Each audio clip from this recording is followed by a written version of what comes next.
Who is on Please Me Live. I'm going live over on Instagram right now for the Q&A questions on the Ideal Submissive, Q&A 27. All right, so your questions today. Shall we start with something that's going to encapsulate probably everything I'm going to say? So the question, do they really exist? Does the ideal submissive really exist? Isn't it hard to find a sub whose interests all align with that of yours? And even when their interests all align, do I believe that that makes them the ideal for me? I don't believe so, because I believe that interest is not all that you need. I think you also need a lot of personality traits that are going to make a relationship successful or an interaction successful. So do they really exist? Even in the most wonderful ways of moments where they've aligned, and yes, interests intersect, as well as personality kind of fits, as well as dedication, which is very important for me. I think that it's probably going to be the outcome of today, and I'm going to do the spoiler now, that it doesn't really necessarily exist. I think that we shift over time, and the way that we are looking for partners, play partners or otherwise, definitely shifts over time, and therefore we're going to be searching for different things, and sometimes the things that we think we're looking for might not be what we really need. So it's kind of like any other relationship, right? Even when there isn't maybe an explicit power dynamic. So yeah, that's kind of what I think about how important interests are, just a sliver of that. If you want to ask me any questions about the ideal submissive, please do so using the question button down the bottom. All right, okay, so to go a little bit into the things that I do look for, what should be the qualities of the ideal submissive? Okay, maybe I'll do it in two parts. So one part will be standalone, and one part will be in terms of what works for me. So in terms of standalone for an ideal submissive, I guess the only thing that I would say is maybe that I would look for across the board, and I would deem like, oh, okay, that makes them like in a good position to be submissive, is that they're accepting that in and of themselves. I mean, people could be interested in this, they could be interested in that, they could be gravitating towards a certain type of person, or that could shift here and there. It could only come out, you know, after work hours. It could only come out at lunchtime. But I guess the only common thread, in my opinion, would be that people are okay with that aspect of their personalities. So I would say that would be the quality of somebody who would be in a good place that I would associate with being in an ideal place, or a little bit closer at least, yeah? So self-acceptance, I guess, is maybe the biggest thing that may also not be super sexy for some of you, but for me it is, because it means that there's there's the grounding, and now we can really go for it. Yeah, and in terms of the qualities of the ideal submissive for me, I would say that definitely shifts here and there, and it's different from person to person. However, I do love it when people are really invested in me. So when they have an idea of who I am, and they're actually interested to please that, and not just their ideal of who I may be. So I would say that it's probably the common thread. And then consistency and dedication also really proves themselves to me and makes me feel more secure in the relationship, and yeah, and probably learns fairly quickly would also be very useful, because I have a lot of protocol and I have a lot of very specific things that I really like done my way, and so that would probably be beneficial if somebody were to come into my life. But yeah, I would say that that's definitely not the case across the board. Yeah, the only thing that would be very helpful for somebody who wants to step into a submissive space would be that they are accepting of that in and of itself. Doesn't matter if it's just at lunchtime, if it's just after work, if it is all the time. It's just like to be familiar with that part of yourself and be like, okay, you know, that's what I'm gravitating towards. I accept it. Let me figure out how I can kind of move my life around that. So, ooh, this is interesting. Is the ideal submissive born or made by somebody who I play with, Samiva? Born or made? I mean, who's to say entirely born, right? But definitely I would say that nurture has a lot to do with the way that people can want to step into this space, as well as step into this space in a successful way that I deem successful. So yeah, so maybe it's less of a question of what is the ideal and more is what is going to be successful in this moment in time, because that can also change, right? Unfortunately, there's no be all and end all question. So if you want to ask any questions, can you please do that in the little question button down the bottom? Yeah. By the same person, Samiva. Even if ideal, could one ever be enough for you? Enough. I think that my standards are impossibly high, but that's fine with me. Is it fine for you, Samiva? And the thing is that there's always gaps in the way that people, even people who've been with me for years and years, there's always like little gaps, because my mood may dictate that I need a specific thing in a certain other way that particular day. And so there's never going to be total perfection, so to speak. But yeah, so even after experience, after time, after practice, there can never be exactly what I need. Perhaps no. There have been moments where I get things that, you know, support from myself that I didn't realize that I needed, and it's been perfect. So that I'll give those moments the title of perfection. But aside from that, just my day-to-day, it demands a lot.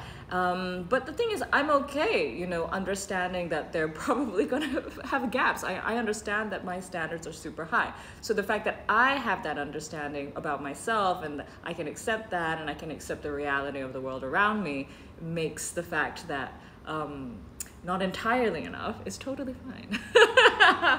So I'm not sure how that's going to work for somebody else, but maybe that's a little bit of a philosophy of my own self-awareness and how that kind of manages to play out around me and makes my life easier as well. So thank you. I see some lovely questions coming up. Can you put them please into the little question button down the bottom, because it's much easier for me to navigate that way. Thank you very much. Okay, this is an interesting one. So, to what extent should the ideal submissive give up their own personal values to get nurtured and built by you again? Oh, this is an interesting one. Okay, I guess, has there been a clash of that before? I guess the people who end up coming through my entire process have are already in a place where they've kind of put me and my ideals and my values on a bit of a pedestal, and so subscribing to them and or moving closer towards them ends up being potentially an easier process than it might be for in other relationships. I would say that it would need to be a conversation. If you are given an instruction and it's to change a certain aspect of your life that you don't agree with on a value basis, I think it's worth having a definite conversation about it. Yeah, because I think it can really easily, when you go into that space, tip into the point of resentment, and that is never going to work for either party or however many parties are involved.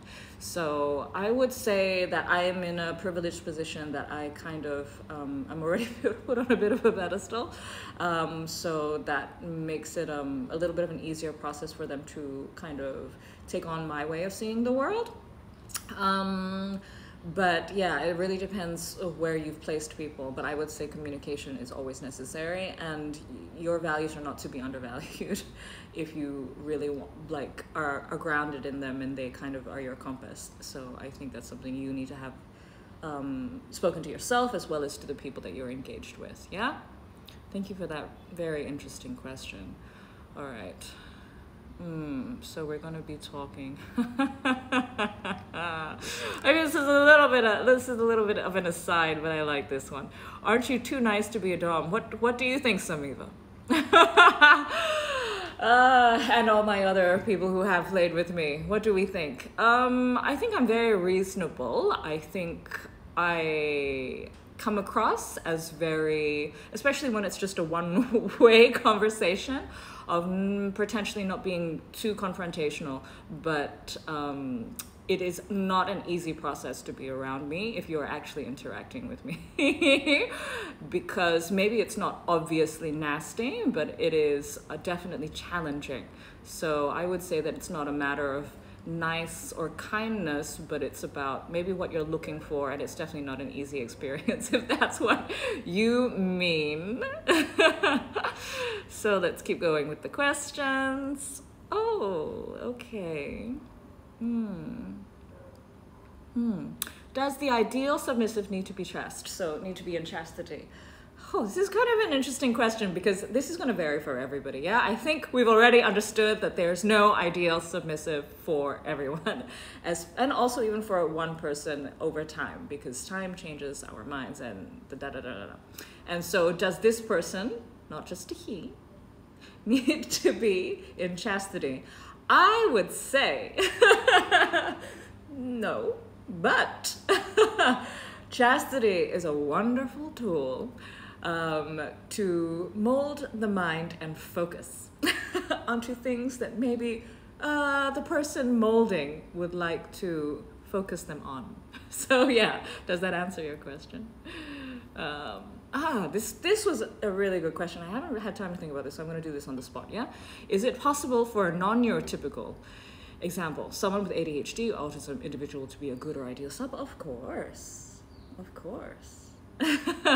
I would say that there's going to be people who complement each other better. There's going to be people who are more aware of patterns of behavior to do with neurotypical or non-neurotypical.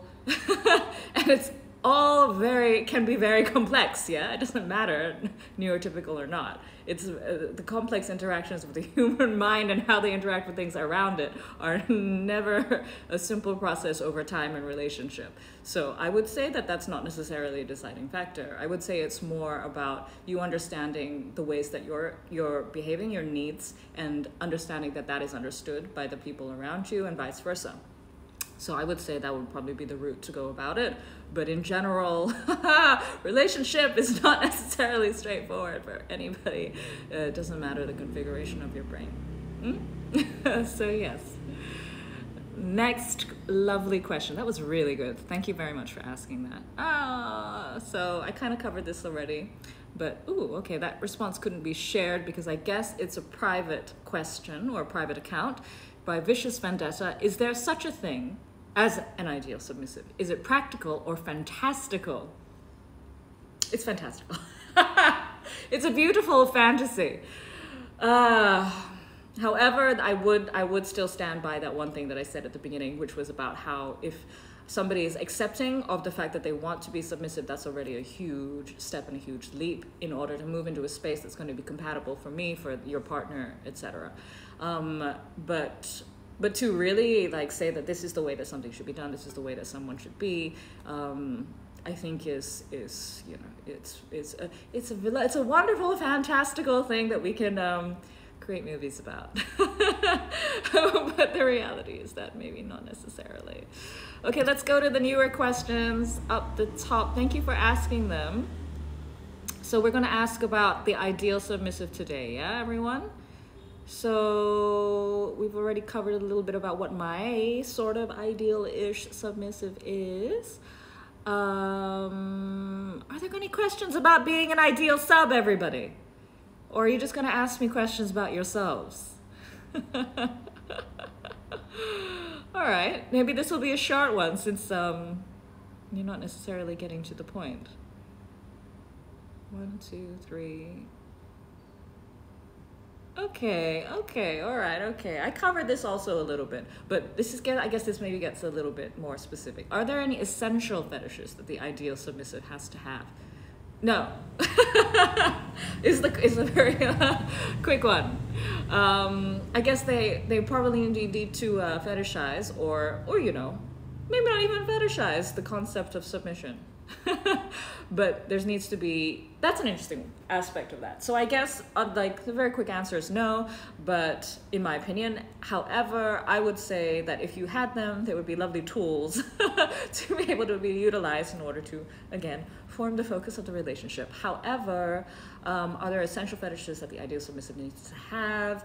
I would say they don't even need to fetishize their submission, in my opinion, because I think that it doesn't have to come from necessarily a sexualized place. I think it can just come from a personality space, you know, a place that you're drawn towards, whether in your mind or heart, however you want to relate those things. Yeah, so I would say no and no, Marco, but that's a nice question. It's a very good thought. Thank you very much for asking that. I always appreciate your questions, Marco. Thank you. All right. So questions about the ideal submissive, yeah? I don't like how, ooh. So to the point that I kind of mentioned before, do you think that the ideal sub needs to have high emotional maturity or emotional regulation? I think the higher the better, not only for a submissive, but for anybody. But yes, for those, you know, I'm just going to talk directly to my subs here. High emotional maturity or emotional regulation will help you. Will help you greatly in life and in relationship and in your experience with me. Yeah, I think it's a wonderful skill to be able to have. It's something you can grow. So it's nice, even if you don't feel that you have that, the capacity, I think to be able to like strive towards it is already a wonderful place to be, because there's a lot of things that are going to happen when you're involved with somebody, full stop, when you're involved with somebody within power dynamics in a marginalized section of sexuality, of human interaction. It's going to be potentially even more charged, and potentially you're going to feel more marginalized and maybe not having somebody to talk to about it, or can't speak about it with your family. Therefore, maybe look at community people, whether that's online or otherwise. But I would say that just keeping that in mind is going to help you leaps and bounds, everybody, every side, every party, in every way, not only within this relationship, but it will, I guess, be an extra bit of foundation for you, yeah? Lovely question. Great question. Thank you, Daniela. Okay. Ooh, my goodness, your questions are good. From Pip Dot. Would you say trying to be an ideal sub is a good thing or distraction from one's personal submission? Oh, that was a nice question. Why didn't you ask me before? I'd have more time to think about it. I would say that it's probably a distraction, to be frank, because I think that picture is a mirage of what this ideal sub or this ideal human is, yeah? I think there are certain faculties, such as that emotional awareness that we just spoke about, that are going to be very helpful. But I think in terms of like a be-all and end-all of where we want to end up, I think that not only can we maybe push past that, sometimes maybe that's not really what is necessary. I think it's nice to strive for a better relationship, better sense of self, better self-worth, better understanding of where you stand in the world and where you can go from there. But I think the word ideal is quite difficult, yeah? And I chose this topic because it was very highly voted for, but it's not, the word is not something that I think I necessarily strive for. And I guess this Q&A is an opportunity to kind of attack that. So sorry, everybody who voted for it coming from another angle. So is it a distraction from one's personal submission? That's another great aspect of that question. Is it a distraction? I think it's a distraction from sure, the way that you're going to end up submitting to somebody, but also from your own awareness of self, and also how much you might be beating yourself up, which can be sometimes helpful a little bit, but often is a little bit counterintuitive to what you're trying to achieve. There needs to be potentially a little bit of a push, but also an understanding of where you are and what you need to do to kind of push yourself forward as well.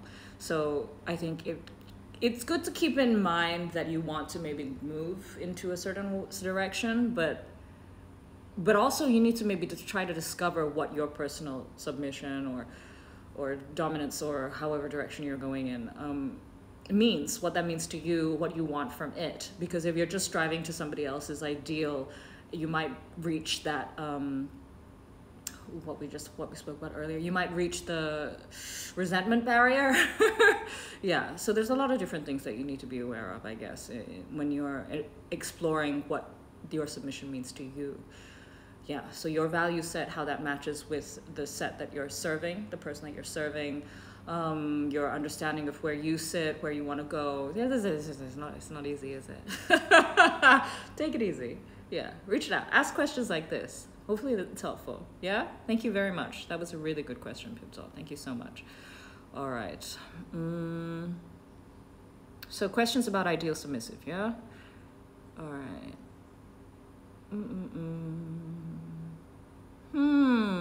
Okay, so do you feel the ideal submissive, or any submissive, I'm guessing, they just put the word ideal in there, Annabelle, can have a vanilla partner and serve a separate dominatrix or dominant?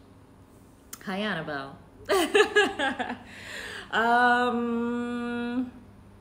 Yes, I mean, I've seen it many, many times. I wouldn't use the word ideal yet. So we're going to use the word submissive. And I have many partners who do have other partners, and who those partners are vanilla. And these relationships coexist, and sometimes they are helpful to each other, sometimes they are challenging. Such is the case of having multiple relationships, or just relationships in general, yeah. But of course, there's an influence that starts to happen when you start to layer people. Yeah, so I think, yeah, I mean, we've spoken about this, Annabelle, and we've kind of lived under this reality for quite a few years now. And so I think it's just about making sure that there's a conversation that's happening, yeah.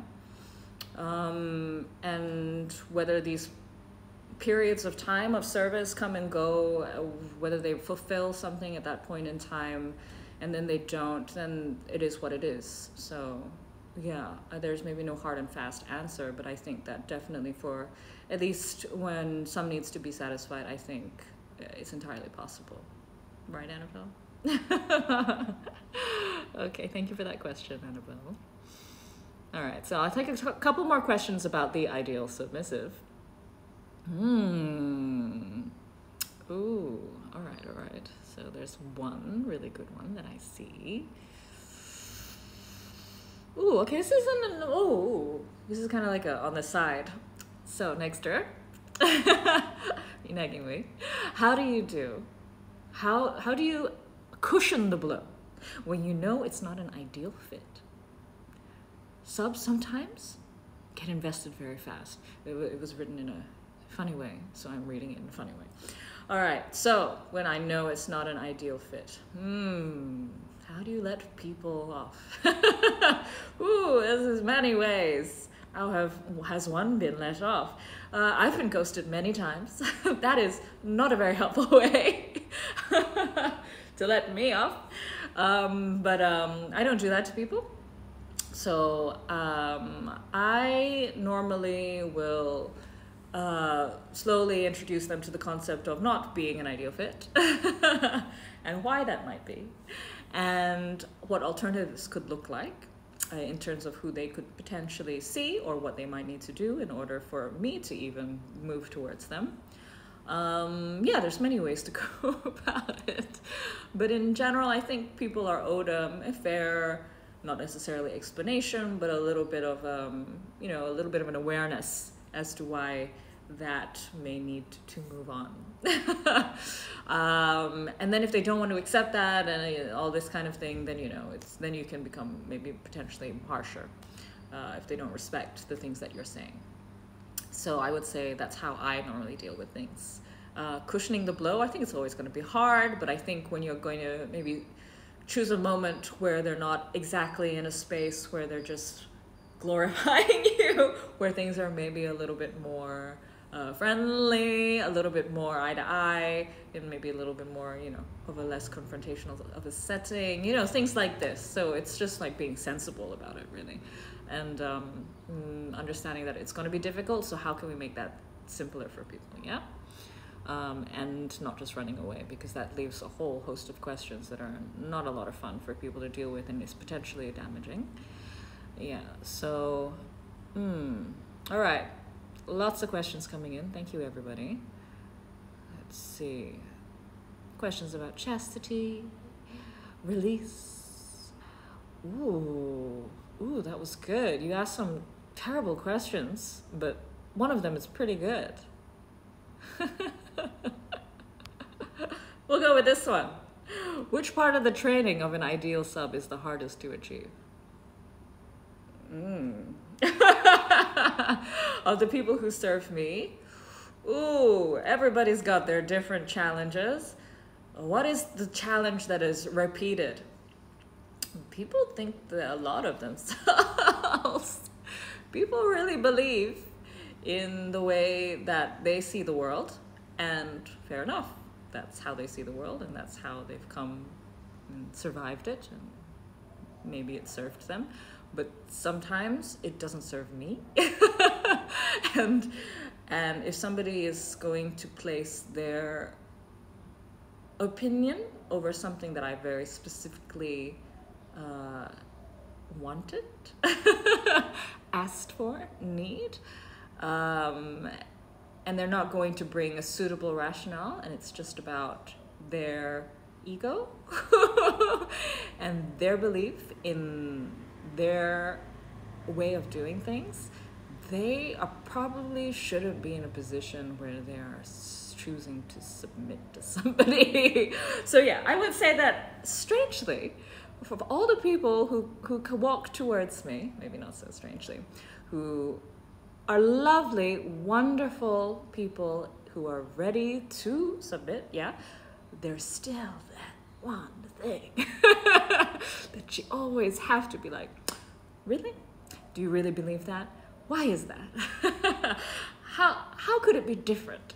Yeah. So there's the mind. The mind is always the hardest.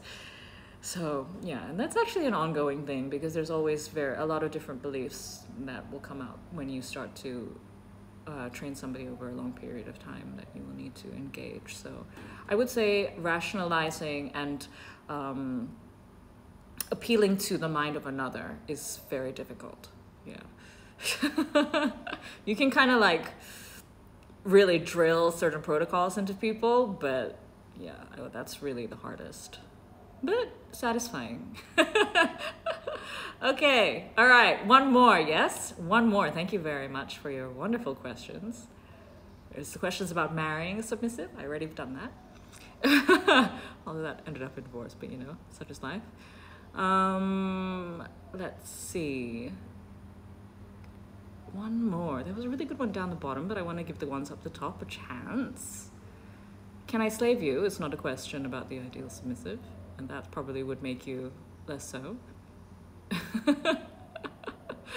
Okay, so we're going to go to the one last question that I thought would be interesting to answer. Okay, yeah. So, this is a nice one. Can the ideal submissive ever be too devoted, crossing the boundary between devotion and inappropriate obsession? Did you see how I said that? Perhaps I enjoy obsession. Oh dear. Okay, all right. There's a boundary I need to think about for myself. But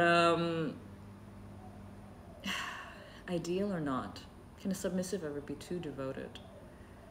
Yeah, I think it's a very interesting space. I love devotion. I love adoration. It really gets people very far, not only in what I believe in of them, but in how far they can push their minds, their bodies themselves. It really makes them break barriers that they thought were, things that they wouldn't be able to achieve. And so I think that it's a very powerful tool for all parties that are involved. It makes me feel so loved that I keep them around and I work really hard to push, and to push our relationship forward. However, can it move into inappropriate obsession or into a space that's unhealthy? Yeah, sure.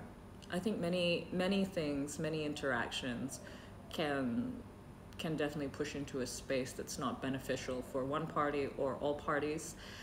And therefore, it's really, you know, about checking in, about taking responsibility for oneself, all parties again, yeah? So I check in as often as I can. How are you doing? Do you really believe in this? Do you really want this? What is it that it's serving you? You know, I try to do that. I don't do that really often when I'm like living with somebody, or if they're around me a lot. I do that almost on a fortnightly basis, just by habit, and because I tend to be quite intense, and so I check in, you know, because the experiences are intense. But also there's a question of that people need to be responsible for themselves. So my subs also need to understand that I need to answer truthfully. And if I don't, it's on me. You know, it's not on me anymore, because I've asked, and I've been watching, and I've been trying, and I've been working my fucking ass off. Can you swear on Instagram? To make our relationship move forward in a way that's going to be good for us both. And you really have to bring it to the table too. So I would say that it needs to be an ongoing conversation and a check-in with ourselves and each other. Yeah. So, but that said, perhaps I have a little bit of a fantasy around inappropriate obsession. Telling by the way that I said that. So I think that was perfect question to answer and to round us off. Thank you very much, everybody, for joining me today on Q&A 27, The Ideal Submissive. And I'll see you for Q&A 28, where you will decide what the theme is, as always, and I will answer it how I wish, as always. Thank you very much, everybody. This is always fun. It's always very telling for me, and I love how you engage with me. Yeah? Bye.